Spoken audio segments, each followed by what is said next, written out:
Hello everyone. Today we will discuss model answer for the question released on 1st June 2020. This is our week 4 day 1 of UPSC main 2020 daily answer writing program. But before starting I would like to highlight couple of things. First, आप लोगों में से कुछ लोगों ने मुझे message किया था and then you have asked कि लास्ट वीक के क्वेश्चन को लास्ट वीक के मॉडल आंसर को मैंने क्यों नहीं अपलोड किया था. The simple reason is I was busy with some work and that's why मैं नहीं अपलोड कर पाया. बट जैसे मुझे टाइम मिलता है मैं लास्ट वीक के आंसर्स को भी अपलोड कर दूंगा. सेकंड, पूरे डेली आंसर राइटिंग को और बेटर वे में हम कैसे यूज कर सकते हैं. तो पूरे मंथ का शेड्यूल यूट्यूब के चैनल पे एंड टेलीग्राम के चैनल पे दोनों पे मैं रिलीज करता हूँ. वहां से आप पूरे मंथ के शेड्यूल को देख सकते हैं. अभी हम जनरल स्टडी 1 को देख रहे हैं. इस वीक में जनरल स्टडी 1 कंक्लूड होगा, देन जनरल स्टडी 2 पे हम जंप करेंगे. तो पूरे शेड्यूल को देख सकते हो और आप अपने स्टडी का शेड्यूल, रिवीजन का शेड्यूल उसके अकॉर्डिंग बना लो. और डेली मॉर्निंग 8 AM को हम क्वेश्चन रिलीज करते हैं. आप उसको उसके आंसर को लिखो और जब हम मॉडल आंसर अपलोड करते हैं तो आप उसके साथ टैली कर लो. तो आपको पता चल जाएगा कि आप कहाँ पे लैग कर रहे हैं, क्या आपका स्ट्रेंथ एरिया है, क्या आपका वीक एरिया है. तो इस वे में आप इसको बेटर वे में यूज कर पाओगे. अगर आप आंसर नहीं लिखते हो, खाली मॉडल आंसर को सुनते हो, तो बिलीव मी ये एक फ्यूटाइल एक्सरसाइज है. वो कोई बेटर रिजल्ट नहीं लेके आएगा. तो हम स्टार्ट करते हैं. आज मॉर्निंग में 8 AM को हमने ये 4 क्वेश्चन रिलीज किया था related to culture and world history of general study 1. आप क्वेश्चन को यूट्यूब चैनल पे भी हम रिलीज करते हैं प्लस टेलीग्राम चैनल पे भी रिलीज करते हैं. तो टेलीग्राम चैनल का लिंक मैंने डिस्क्रिप्शन में मेंशन किया है, आप वहां से देख सकते हैं. Question number 1, highlight the central Asian and Greco Bactrian element in Gandhara art. जैसा मैंने पहले बताया था, हर एक क्वेश्चन में दो चीज को आपको ध्यान में रखना है. एक keyword, keyword means content. Keyword आपको बताएगा कि आपको इसमें लिखना क्या है. तो गंधारा आर्ट के रिलेटेड आपको लिखना है और सेंट्रल एशियन का, ग्रीको बैक्टीरियन एलिमेंट का क्या इसमें इन्फ्लुएंस था. देन ये डायरेक्टिव है. डायरेक्टिव आपके आंसर को डायरेक्शन देगा कि किस डायरेक्शन में आपको आंसर लिखना है. तो यहाँ पे हाईलाइट करना है. हाईलाइट मीन्स मेंशन करना है कि सेंट्रल एशियन का फीचर क्या था गंधारा आर्ट में, ग्रीको बैक्टीरियन का फीचर क्या था गंधारा आर्ट में. Simple question. So directive will determine direction of your question, keyword will determine content of your answer. Don't get confused with it. There are total 27 directive. उसका list के लिए अलग हमने एक वीडियो बनाया है, आप उसको डेली आंसर राइटिंग के प्लेलिस्ट में देख सकते हैं. और हर एक डायरेक्टिव का अदर वे होता है आंसर लिखने का. इंट्रोडक्शन, हर एक क्वेश्चन के अंदर इंट्रोडक्शन, कंक्लूजन एंड बॉडी आप लिखो. क्यों इंट्रोडक्शन लिखो? इंट्रोडक्शन में आप एक्सप्लेन करो कीवर्ड को. जब भी आप आंसर लिखते हो तो पहली चीज आपको एज्यूम करना है कि जो एग्जामिनर आपका पेपर चेक कर रहा है उसको कुछ भी नहीं आता. वो एक लेमैन है और आपको उसको इल्यूमिनेट करना है. सो गंधारा आर्ट का मतलब क्या है? तो ये आर्ट ओरिजिनेट होता है north west Afghanistan Pakistan region में. ये रीजन कौन सा है? तो आप इंडस रिवर को ले लो और इंडस रिवर का वेस्टर्न साइड है ये रीजन है. और ये रीजन 4 सिविलाइजेशन का मीटिंग पॉइंट है. That is the Greek civilisation, Indian civilisation, Iranian civilisation and Chinese civilisation. Central Asian element क्या है? यहाँ पे बुद्धा को ह्यूमन एंड मैस्कुलिन फॉर्म में दिखाया गया. कि जैसे आप ओवरऑल फोटो देखोगे या स्टैचू देखोगे बुद्धा का, तो वहां पे देखना कि उनके मसल्स ऐसे बनाए हुए हैं और पूरा ह्यूमन फॉर्म बनाया हुआ है. और बुद्धा के इमेजेस को सैंड स्टोन में कास्ट किया गया था. ग्रीको बैक्टीरियन एलिमेंट क्या है? तो ग्रीक गॉड की तरह बुद्धा को दिखाया गया. तो ग्रीक के गॉड अपोलो हैं, उनकी तरह दिखाया गया. ड्रेपरी, ये कपड़े को कैसे वो फोल्ड करके रखते हैं, तो ये हेलिनिस्टिक मॉडल की तरह दिखाया गया. देन बुद्धा का स्टेचू था जिसमें सेमी क्लोज्ड आई था, लॉन्ग इलोंगेटेड उनके ईयर्स थे एंड कर्ली हेयर्स थे एंड प्लेन हालो था उनके पीछे. बट अगर हालो डेकोरेटेड होगा तो वो मथुरा आर्ट का फीचर है. तो सिंपल क्वेश्चन है कि सेंट्रल एशियन एलिमेंट क्या है, ग्रीको बैक्टीरियन एलिमेंट क्या है. तो ज़्यादा इसमें कंफ्यूज मत नहीं होना है, ज़्यादा कुछ नहीं लिखना है. सिंपल सा जो फैक्ट पूछा गया है उसको आप लिख लो. कभी कभी क्या होता है कि कुछ लोग आपको बताएंगे कि आपको ये भी डालना है वो भी डालना है, बट एक बार क्वेश्चन आ गया उसके बाद डाइसेक्ट कोई भी कर सकता है, बट एग्जामिनेशन हॉल में कितना आपको याद रखता है, कितना लिख पाते हैं। तो मेरा ये पूरा पर्पस होता है कि मैं इसमें इतना आपको इन्फॉर्मेशन दूं जो आप एग्जामिनेशन हॉल में अगर ऐसा क्वेश्चन आए तो रेप्लिकेट कर सकते हैं। गंधारा आर्ट का के ऊपर फॉरेन इन्फ्लुएंस इसलिए ज़्यादा है क्योंकि इंडिया में जो भी रूलर्स आए थे वो इसी एरिया से एंटर हुए थे, इंडिया के नॉर्थ वेस्ट रीजन से एंटर हुए थे। तो यहाँ पे आप कह सकते हो वैसे कल्चरल फ्यूजन अकर हुआ है। This is first question. Second question, explain how the foundation of modern world were laid by American and French revolution. Explain का मतलब इस पूरे आइडिया को एक्सपांड करना है, आपको बताना है। और मॉडर्न वर्ल्ड का फाउंडेशन, मॉडर्न वर्ल्ड क्या है, अमेरिकन एंड फ्रेंच रेवोल्यूशन ने कैसे उसको इन्फ्लुएंस किया। इंट्रोडक्शन के अंदर आप एक्सप्लेन करो मॉडर्न वर्ल्ड क्या है। So American revolution, French revolution in mid 18th century along with Renaissance in 17th century of Europe. Renaissance जहाँ पे लोग चर्च के अथॉरिटी को क्वेश्चन करने लगे, साइंटिफिक थॉट इमर्ज हुआ in Europe, led foundation of modern world in social, economic and political spear.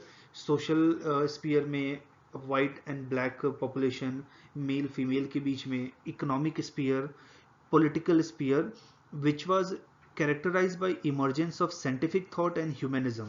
Scientific thought means किसी भी चीज़ को आप रीज़न दो, जैसे ये चीज़ अकर होता है तो क्यों अकर होता है, इसका उल्टा क्यों नहीं हो सकता। ह्यूमैनिज्म, आप दूसरे को ह्यूमन बीइंग की कंसिडर करो, आप फीमेल को चर्च में अलाउ नहीं कर रहे हो, या फिर आप ब्लैक को स्लेव की तरह ट्रीट कर रहे हो, तो ये इनह्यूमन एक्ट है। नाउ अमेरिकन रेवोल्यूशन ने क्या हमें दिया, अमेरिकन रेवोल्यूशन ने हमें बेसिक ह्यूमन राइट्स दिया और जिसकी वजह से हम अपने लाइफ को डिग्निटी से लिव कर सकते हैं। अमेरिकन रेवोल्यूशन से डेमोक्रेसी का कंसेप्ट आया, democracy which is form of government elected by people and working for people. Emergence of liberal thought, आप अपने लाइफ के सारे स्पीयर में जो भी आपको ठीक लगता है आप करो। तो ये अमेरिकन रेवोल्यूशन का तीन मेजर तीन मेजर कंट्रीब्यूशन है। रेवोल्यूशन 1707 में हुआ था। फ्रेंच रेवोल्यूशन से आया liberty, equality and fraternity. Liberty means you are free in all sphere of your life, equality means you are equal in all the sphere and fraternity means common brotherhood. Constitutionalism, French revolution ये कहा कि हमारे पास एक written rule book होना चाहिए, that is known as constitution. हम जो भी काम करेंगे कॉन्स्टिट्यूशन के अकॉर्डिंग करेंगे, कोई भी आर्बिट्रेरी डिक्टेट से नहीं करेंगे कि रूलर ने ये कह दिया तो उसको हमें फॉलो करना है। तो यहाँ से एक रूल ऑफ लॉ आया कि एक लॉ होगा और जो भी काम होगा रूल के हिसाब से होगा। देन नेशनलिज्म का यहाँ पे इमरजेंस हुआ। नेशनलिज्म क्या होता है, एक यूनिफाइंग फोर्स होता है। जैसे इंडिया एज ए नेशन, आप महाराष्ट्र में हैं एंड कोई तमिलनाडु में है, why you are united, because हमारा एक कॉमन हिस्ट्री है, हमारा एक फ्रीडम मूवमेंट है, इंडियन कॉन्स्टिट्यूशन है, यूनियन गवर्नमेंट है, सिंगल सिटीजनशिप है, ये हमें यूनाइट करके रखता है। तो नेशनलिज्म इमर्ज हुआ और उससे एक यूनिफाइंग फीचर आया। आज अगर इंडिया में नेशनलिज्म नहीं होगा तो people who are staying in say Maharashtra they will think about Maharashtra, people who are staying in Bengal they will think about Bengal. Then republic आया। रिपब्लिक का मतलब है सोसाइटी में कोई भी प्रिविलेज क्लास नहीं होगा, everybody will have access to any government office and republic means ultimate rule of people। तो ये फ्रेंच रेवोल्यूशन से हमें मिला। क्योंकि क्वेश्चन का लिमिटेशन होता है तो आप इसको बहुत सारा एक्सप्लेन तो कर नहीं सकते हैं। अगर 12.5 मार्क्स का क्वेश्चन है तो 7-8 पॉइंट भी आप लिखते हैं तो that is more than enough, there is no point of writing whole story. Question के एसेंस को समझो एंड देन आंसर लिखो। कंक्लूजन, कंक्लूजन हमें आंसर में इसलिए करना है क्योंकि हमारा आंसर आर्बिट्री एंड ना हो जाए। नहीं तो क्या होगा कि क्वेश्चन आर्बिट्रली एंड हो गया, और कोई भी मूवी या सीरीज आर्बिट्रली एंड होता है तो आपको तो मजा आता नहीं है। तो कंक्लूजन ऐसा होना चाहिए जो लगे कि आंसर का एक मीनिंगफुल एंड हो रहा है। तो वर्ल्ड जो हम आज देख रहे हैं और राइट्स जो हम इंजॉय कर रहे हैं, ये नहीं होता अगर अमेरिकन एंड फ्रेंच रेवोल्यूशन नहीं होता। Question number 3, safeguarding Indian heritage is need of movement. इसमें कीवर्ड है इंडियन हेरिटेज क्या होता है, और डायरेक्टिव है कमेंट करना है। कमेंट मतलब बोल के चले जाओ और इसके बारे में आपकी क्या समझ है उसको आप बताओ। Comment understanding about this topic. Art का मतलब क्या होता है, इंडिविजुअली और कलेक्टिवली हम किसी एक्टिविटी में इन्वॉल्व होते हैं। लाइक हम ड्राइंग करते हैं, म्यूजिक बजाते हैं, डांस करते हैं, ड्रामा करते हैं, या स्कल्पचर बनाते हैं, that is art. So art is something like creative activity and depend upon person to person. Heritage क्या होता है, कुछ ऐसा वैल्यूड प्रॉपर्टी जिसको हमें प्रिजर्व करना है। जैसे रेड फोर्ट हमारा हेरिटेज है। रेड फोर्ट में आप जाएंगे तो पूरा इंडिया का हिस्ट्री आपके सामने रिफ्लेक्ट होता है, तो हमें उसको प्रिजर्व करना है। अगर आज रेड फोर्ट को हम प्रिजर्व नहीं करेंगे तो फ्यूचर जनरेशन इस नॉलेज को लेके डिप्राइव हो जाएगा। So that is heritage. अभी इंडियन हेरिटेज चैलेंजेस फेस कर रहा है, थ्रेट फेस कर रहा है। क्या थ्रेट है? चीप पायरेसी का है, lack of maintenance from government. बहुत सारे ऐसे आर्कियोलॉजिकल साइट है जो लैक ऑफ मेंटेनेंस की वजह से कोलैप्स हो रहा है। हम आर्कियोलॉजिकल साइट है या इंडियन हेरिटेज है उसका फेस लिफ्टिंग करते हैं, मेकओवर करते हैं in the name of modernisation, और जिसकी वजह से अल्टीमेटली उसका चार्म या ओरिजिनल वैल्यू चला जाता है। कुछ वेस्टेड इंटरेस्ट अटैक करते हैं हमारे हेरिटेज को या उसको मैनिपुलेट करते हैं। जैसे कोई प्रोटेस्ट हुआ तो कोई हेरिटेज स्ट्रक्चर को गिरा दिया या उसको डिमोलिश कर दिया।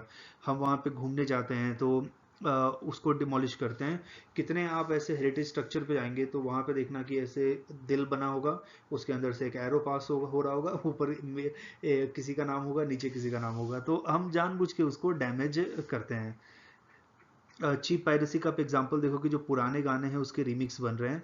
कभी कभी वो रिमिक्स बहुत वल्गर होता है and it is not that good also. क्यों इंडियन आर्ट हेरिटेज को हमें सेफगार्ड करना चाहिए? Because it is a reflection of our past and it can be great seat of learning for future generation. It serve as identity and pride of our country. कैसे ताजमहल हमारा identity and pride बनता है कि world के 7 wonder में India का एक heritage structure आया है। ये टूरिज्म को अट्रैक्ट करेगा और इंडियन इकोनॉमी को बूस्ट करता है। ये एक sense of attachment and enhance a sense of belonging in us. अब इसको कैसे हम सेफ गार्ड कर सकते हैं? तो कंक्लूजन आपका फ्यूचरिस्टिक होना चाहिए। कंक्लूजन के अंदर आपको सोल्यूशन देना है और कंक्लूजन के अंदर आपको होप एंड फियर इग्नाइट करना है। ये आंसर राइटिंग के पहले वीडियो में मैंने बताया है। उसमें मैंने बताया है कि how to write answer like a ranker, तो आप उसको देखना। तो उसके अंदर मैंने बताया है इंट्रोडक्शन में क्या होना चाहिए, कंक्लूजन में क्या होना चाहिए, बॉडी में क्या होना चाहिए। तो सेफ गार्ड कैसे कर पाएंगे? एक इंस्टीट्यूशन को स्ट्रेंथन कर पाएंगे। जैसे जो इसके लिए मिनिस्ट्री है, डिपार्टमेंट है, उसको या ऑर्गेनाइजेशन उसको स्ट्रेंथन कर पाएंगे। कल्चरल अवेयरनेस लोगों में स्प्रेड करेंगे। Essence of culture school and college के करिकुलम में लेके आए ताकि हमारे अंदर अवेयरनेस स्प्रेड हो हमारे कल्चर को लेके। इंडियन हेरिटेज को अगर हम सेफ गार्ड नहीं करेंगे तो आवर फ्यूचर जनरेशन ये डिप्राइव्ड हो जाएगा of our past glory and history. तो इसलिए हमें इसको कंक्लूड करना है। Now fourth and last question, what problems are germane to the decolonisation process in Malay peninsula? तो ये कह रहा है कि मलय पेनिनसुला का जब डीकोलोनाइजेशन हुआ उसके बाद क्या प्रॉब्लम इसमें इमर्ज हुआ। तो व्हाट डायरेक्टिव है एंड डीकोलोनाइजेशन प्रोसेस कीवर्ड है। डीकोलोनाइजेशन जैसे इंडिया ब्रिटेन का कॉलोनी था, ब्रिटिशर इंडिया से चले गए तो डीकोलोनाइजेशन हो गया। मलय पेनिनसुला क्या है? इंट्रोडक्शन में आपको एग्जामिनर को इल्यूमिनेट करना है, उसको समझाना है कि ये पूरा इशू क्या है। तो south Myanmar, south Thailand, Malaysia and Singapore, ये कंप्राइज करता है मलय पेनिनसुला। क्या क्या मलय पेनिनसुला में चैलेंजेस आया जब उसका डिकोलोनाइजेशन हुआ? First, civil war and internal conflict, because society of Malay peninsula वहाँ पे मल्टीपल एथनिक ग्रुप था, रेशियल ग्रुप था, कल्चरल ग्रुप था, रिलीजियस ग्रुप था। तो जिसकी वजह से सिविल वार और इंटरनल कन्फ्लिक्ट वहाँ पे आया। वहाँ पे कोई स्ट्रॉन्ग लीडर नहीं था जो पूरे रीजन को होल्ड कर पाए, तो जिसकी वजह से वहाँ पे चैलेंज आया और सारे जो लीडर्स थे वो रीजनल लीडर्स थे, अपने अपने इंटरेस्ट के बारे में सोच रहे थे। कोई भी यूनिफाइंग फोर्सेस नहीं था। इंडिया जब इंडिपेंडेंट हुआ तो हमारे पास बहुत सारे यूनिफाइंग फोर्सेस थे। लाइक नेशनल मूवमेंट का हिस्ट्री था, नेशनल लीडर थे हमारे पास, एक रीजन का दूसरे रीजन पे डिपेंडेंस था, बट यहाँ पे ऐसा नहीं था। जैसे ही डीकोलोनाइजेशन हुआ मलय पेनिनसुला का 50s में, उस समय यूएस और यूएसएसआर के बीच में कोल्ड वार चल रहा था। तो इन दोनों कंट्री ने अपने स्पीयर ऑफ इन्फ्लुएंस को इंक्रीज करने के लिए यहाँ पे एंटर हुए, और जिसके वजह से इंडिपेंडेंट कंट्रीज को वन और अदर कंट्री का साइड लेना पड़ा। एग्जाम्पल आप देखो कि वियतनाम वार कैसे हुआ था, ऑल्दो वो मलय पेनिनसुला में नहीं है बट उसके नियर बाई रीजन है। एक तरफ कम्युनिस्ट साइड थे और दूसरी तरफ यूएस था। या कोरिया में देखो, नॉर्दर्न साइड कम्युनिस्ट थे, साउदर्न साइड यूएस था। तो कोल्ड वार की वजह से ग्रेट पावर इंटरवेंशन यहाँ पे इंक्रीज हुआ, और ये रीजन के अंदर इकोनॉमिक इश्यू हुआ क्योंकि यहाँ पे इंडस्ट्रियलाइजेशन उतना नहीं हुआ था, और इनका ओवर डिपेंडेंस था रबर प्लांटेशन के ऊपर। कोई भी आप वर्ल्ड में रेवोल्यूशन देखेंगे, कोई भी आप मूवमेंट देखेंगे, उसके पीछे का एक मेजर रीजन होता है economic reason, that is major reason. Decolonisation Asia का हुआ तो जिसके वजह से कॉलोनियल कंट्रीज के एक्सप्लोटेशन से वो फ्री हो गए, बट इनके पास कोई credible political and economic alternative नहीं था। तो ये ऐसा हुआ कि ब्रिटिशर से ये फ्री हुए और दूसरे प्रॉब्लम में फंस गए, इंटरनल कन्फ्लिक्ट में फंस गए। इंडिया में जब डीकोलोनाइजेशन हुआ तो हमारे पास एक क्रेडिबल ऑल्टरनेटिव था कि हम ब्रिटिशर से फ्री हुए, हमारे पास कॉन्स्टिट्यूशन था, हमारे पास एक प्रॉपर इलेक्शन का मेथड था, हमारे पास नेशनलिस्ट लीडर थे, तो हम इस क्राइसिस से बच पाए। तो ये मलय पेनिनसुला का क्राइसिस है। तो ये आज का क्वेश्चन है। चारों क्वेश्चन में से किसी भी क्वेश्चन में डाउट हो तो आप कमेंट बॉक्स में लिख के हमें बता सकते हैं, हम ट्राई करेंगे उसको एड्रेस करने का।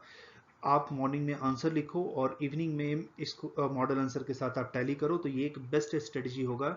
लेकिन आप लिख नहीं रहे हैं और फिर वीडियो को देख रहे हैं तो एक फ्यूटाइल एक्सरसाइज है, ये कोई पर्पस सॉल्व नहीं करेगा।